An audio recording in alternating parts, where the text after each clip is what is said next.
that's my wife. Okay, there we go. I have 4 boys. My wife and my 4 boys. And I made. That wasn't a joke.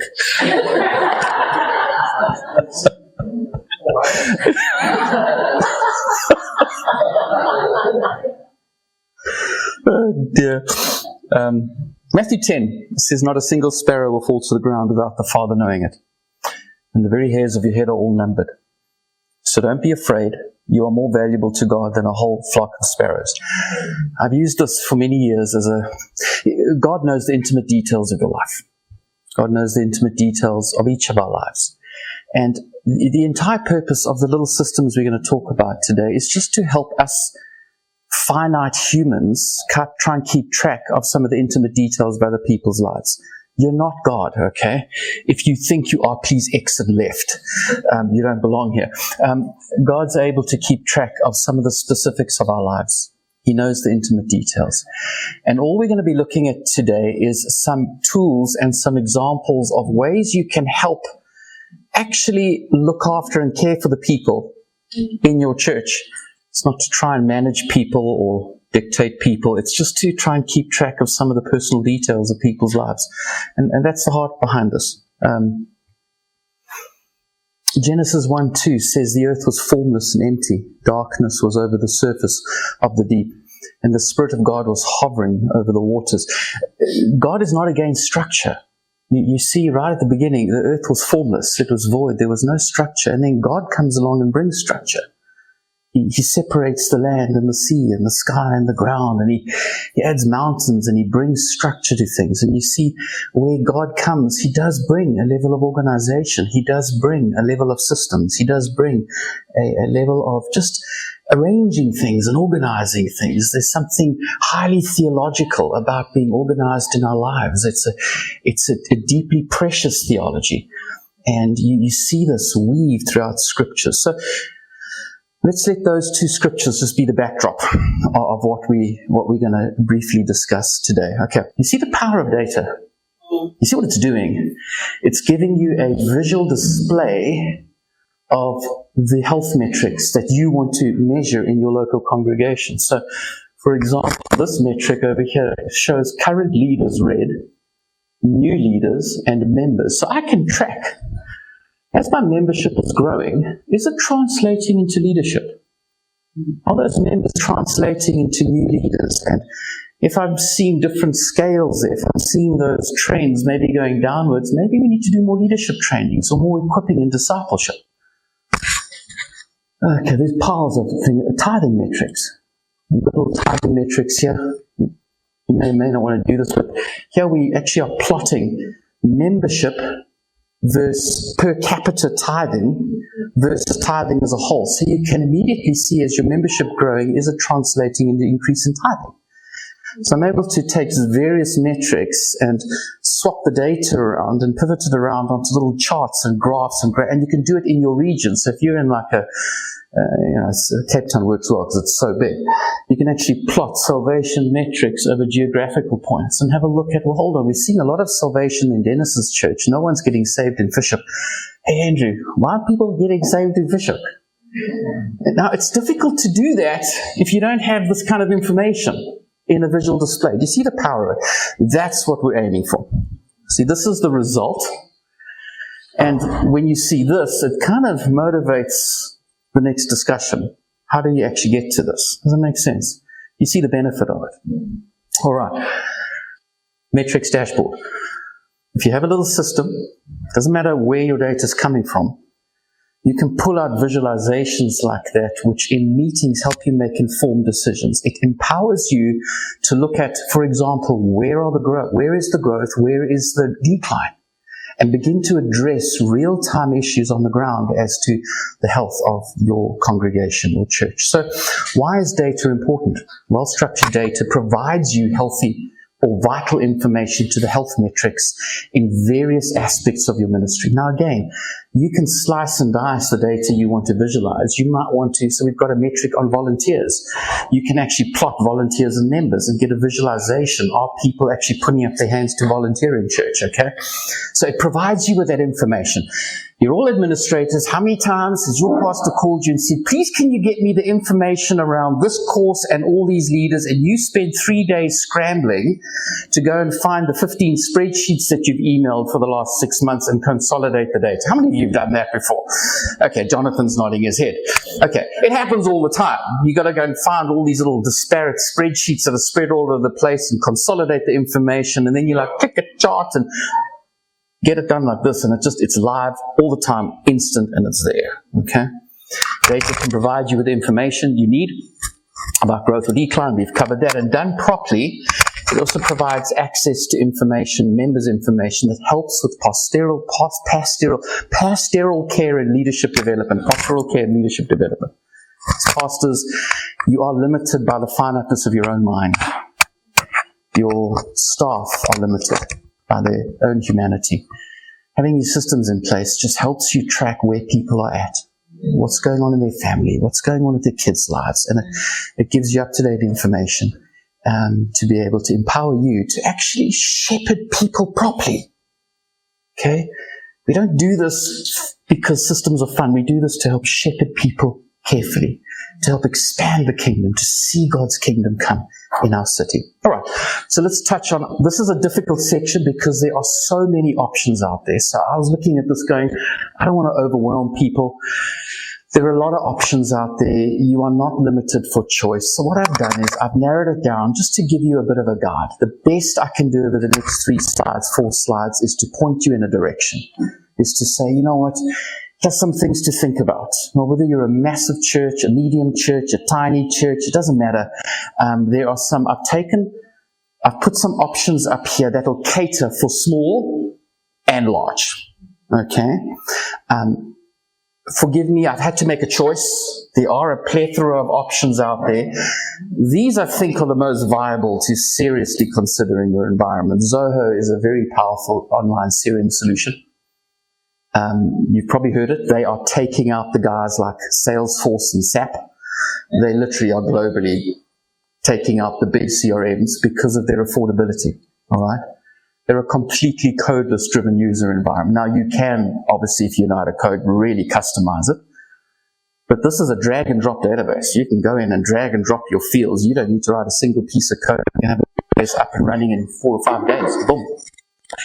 Very affordable. Their pricing systems, they make money on the high-end, massive sales volume systems. But for most churches, this is a super affordable system. All right, costs are really low. You can add database features on the fly. You can you can drag and drop analytical features onto your church, a drag and drop interface. And as long as you're happy to operate within the out-of-the-box solution, now if you know a little bit of things, you can really customize the solution to do anything you want. But for most, it's drag and drop and pick and choose and you get access to the entire infrastructure for about $700 a month. The entire platform. It's really affordable. It's super worth looking at if you're looking for something to run your little church off. You can add advanced features, and it comes with over 80 comprehensive plugins. You want to drag your ledger accounting systems in, you plug it in and the ledger accounting goes live. You want to plug reporting in, you plug your reporting elements in and it goes live. It's a significant game, and they are making massive headroads into Africa right now. So they have come in with, there's obviously a big pocket funding this somewhere, but they're coming in at very affordable prices, and for NGOs and NPOs, very worth looking at. Okay, we are working quite extensively with Zoho. We're using some of the more advanced integrations and analytics and plugging into third-party systems. So if you're willing to do a little bit of work and drag and drop and design your system, you should have a look at that. Wix. You probably all heard of Wix. All right. Wix is a real game changer. There's no excuse for a church not to have a beautiful looking website. Wix is, my 11-year-old builds websites out the box for NGOs. And it takes him about a week, and he throws out these websites, beautifully designed websites. And he's 11. He's figured it out. He gets a little bit of help from dad, but he's figuring it out. It's also a codeless system. You don't really have to code to actually get it to work. You can, but you don't need to. It's very fast becoming a big database as well. Wix is very fast moved from not just being a website provider, but actually a super high-end CRM database provider. And they're coming out with that as well. You can have a beautifully designed website for your church within a week. Up and running, they'll do it all for you, and it's pretty and it's amazing. There's no excuse to not look good out there, okay? Not anymore, all right? It's a real game changer, Wix. The basic package is super affordable. It really, really is affordable. And for most churches, the basic package is all you need. And there's access to a plethora of plugins. If you really don't want to spend money, how many of you have heard of Google Sheets? All right. Significant game changer. Google Sheets is really becoming quite a viable option. Can I just say this? If you don't have a budget, then go for this option. If you do have a budget, rather go for one of the other options, because there are some limitations here. But it has progressed immensely over the last while. It's sharing features. So the problem with the typical, how many of you have been in a situation where you keep track of a list of people in your church and you email the spreadsheet to someone? Okay? Now there's 2 copies of the spreadsheet, and that person emails it to someone. Now there's 3 copies. And before you know it, Joe Soap in wherever changes his email address in one of the spreadsheets, your database is out of sync now, because there's 74 copies of the Excel spreadsheet sitting around and you have no idea where they are. Google Sheets solves this problem immediately. It creates a centralized platform that is controlled by a set of features that you can only share it with whoever is allowed to have access to it, and the changes are live and dynamic. We use Excel in Every Nation Southern Africa to run a lot of our core primary budgeting systems. It's free, it's simple, and if you're happy to work within the limitations there, it works like a bomb. Okay? Connected to a live environment, it's a real solution. Please stop emailing spreadsheets around. It's actually not allowed. So we're going to talk about Poppy in a moment. You're actually not allowed to email people's personal information out on a spreadsheet, and I'll explain why in a moment. So if you are reverting to using spreadsheets, you actually are almost going to be required to move to a cloud-based Excel system like Google Sheets. They're simple, they work, and we'll cover that in a moment. There are a number of other very significant CRM tools out there, which we highly recommend, some of them including Planning Center, GoToChurch, Breeze, Azuka, all of which have done all the integrations you need. They plug and play, switch them on, and they work. Okay, they are Planning Center is really amazing. It is pricey. That is an expensive one, but you get what you pay for. It's got some super amazing bells and whistles. We actually currently have a team working right now on a completely AI-driven church solution, and we're hoping to have it released in the next 2 months, but it'll be completely AI-driven.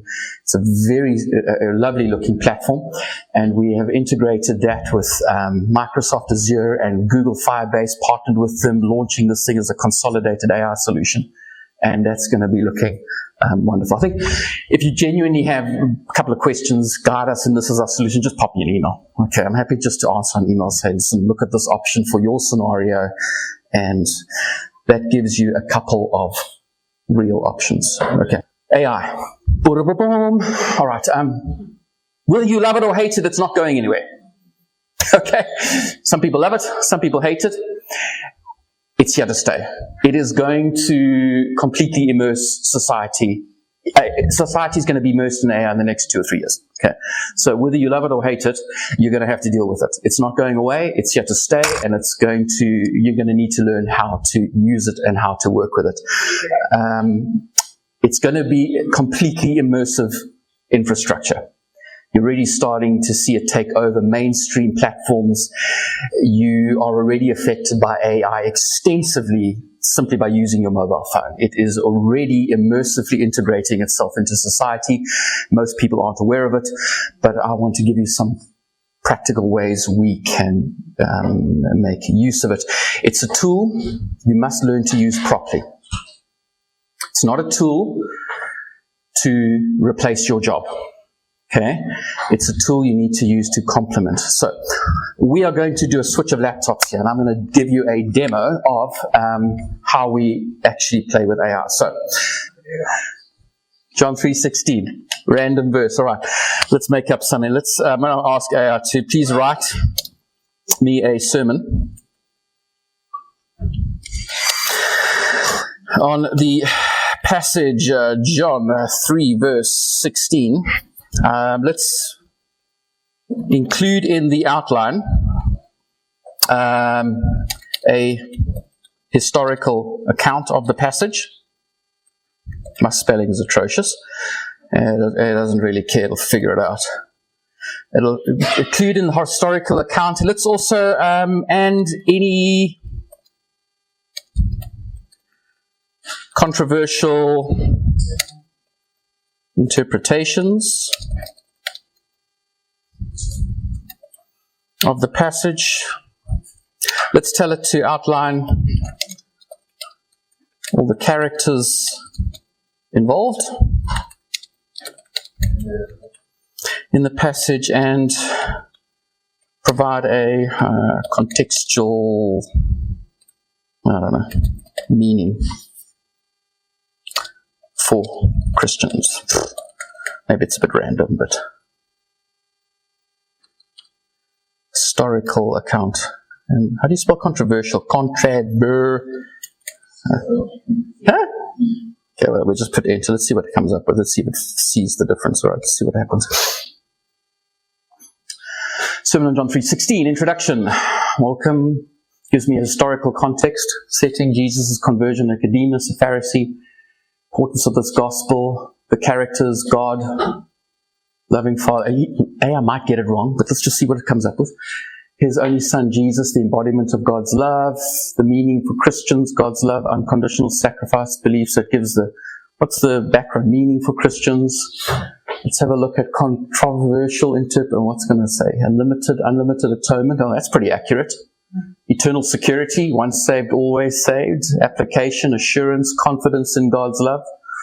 Our salvation response, living a life of gratitude, obedience, witness, mission. There's my sermon outline. Dangerous, huh? Even gives you closing thoughts. Now you can. Now I can take this. I can say, "Oh, it's still going." Pastors, don't use AI for this. Don't. Naughty, very naughty.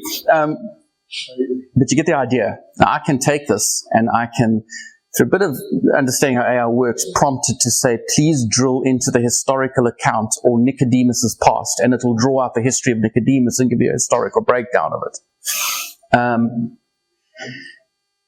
It's pretty powerful. Now we are working on church solutions that will integrate this right into your CRM solutions, people management, and it starts to get. Let's look at a more useful way. Let's say you're an administrator, pastor phones you and says, hey, listen, we're having what's an event churches have? A church camp. Okay, so we're having a church camp. We'd like to send out an email, and you're not feeling very literally or emaily today. All right, so you're going to sneak and open up your chat, your AI, and go, well, listen, why don't you write me a 100-word email inviting members to our church camp, where we are going to spend time in fellowship and in enjoying God's creation. Dun, dun, dun, dun, dun. Okay, there's a lot of spelling errors there, but it will figure it all out. Okay, we're going to spend some time. So let's limit it to 100 words and see what happens. Subject, join us on our church camp time. A fellow, dear church family, we're excited to invite you to our upcoming church camp, a wonderful opportunity for fellowship and to immerse ourselves in God's creation. The retreat promises to be a time of spiritual renewal, fun activities, and building stronger connections with our community. Dates, location, RSVP, book. Send that, and before your pastor has got off the phone, you've already delivered the email, okay? Do read the content it ships out. Let's but you see where we're going. All right. AI's got some tremendous potential. It is no longer in its infancy. It is quite mature. Okay? It was in its infancy 6 months ago. It's pretty advanced. They're making massive inroads, and if you're in this field and looking at the analytics behind it, daily the stuff is improving at an astronomical pace. All right. It's here to stay. It's not going anywhere. Get used to it and learn to use it, but don't let it do its job for you. I think the danger, for example, is the writing sermons. Pastors start to get in and preaching that, churches will die overnight. They'll be dead. It ain't going anywhere.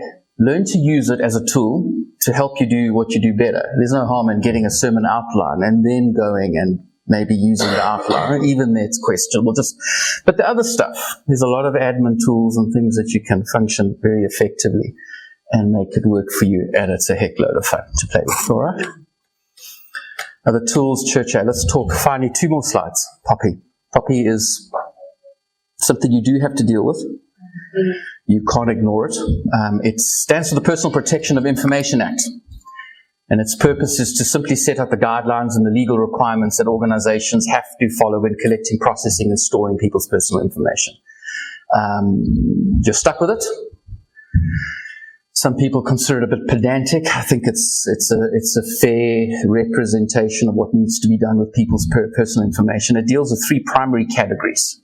Accountability, which deals with whose data are you collecting, and are you only collecting what you need. So there is quite an extensive, and I've got a document which you can all scan and get the details after this, but it is quite extensive. But essentially the 3 summary points of Poppy is, are you collecting the data that you need? So you are not technically allowed to collect information that is not going to benefit your church. If it's useless information, or if it's not going to add value to the operation and the execution environment of your organization, you shouldn't be collecting it. So that's one of the rules, one of the implications and the impacts of Poppy is collect the data that you need. So it deals primarily the data you're collecting, and is the specific data points you are collecting necessary for what you are going to be using it for. It deals with safety. Is the data that you collect stored safely? All right. So that's where emailing spreadsheets around, you are not allowed to do that. Now, let me back up a little bit. Poppy is being implemented very rigorously in the EU, Europe, and those communities. It's going to come here. They are here, but they're spending their time on the big organizations. So you've got a bit of time to clean house. You've got a bit of time to clean house. They're not going to come for the little organizations, but they're coming. It is going to be something which is going to be rigorously applied like it is currently being in the EU. And there are very hefty penalties if you're caught short of it. All right. So rather just get it right. So the reason you cannot email spreadsheets around is the moment you attach a spreadsheet to an email, someone's personal information, and you send it, it's gone. You don't know who they're going to send it to. That email can just go to anyone who that person wants to forward it to, and people's personal information in that email is out. You can't do it. So you are required. That's why we've moved completely towards emailing links to Google Sheets and that, because you can control this. Only these people are allowed to see the sheet. So even if the link doesn't get out, doesn't matter. They can't see it. Okay, and Google takes care of all the Poppy requirements. If you go for one of these mainstream CRMs that I just spoke about, that we spoke through, they all take care of the Poppy requirements in the back. There are all sorts of encryption policies and that which these databases take care of, that you don't have to worry about it. So that's the advantage of going for something mainstream. It's already done. Those cloud-based systems already take care of that legislation for you. It also deals with responsibility. Who has access to view the data that has been safely stored?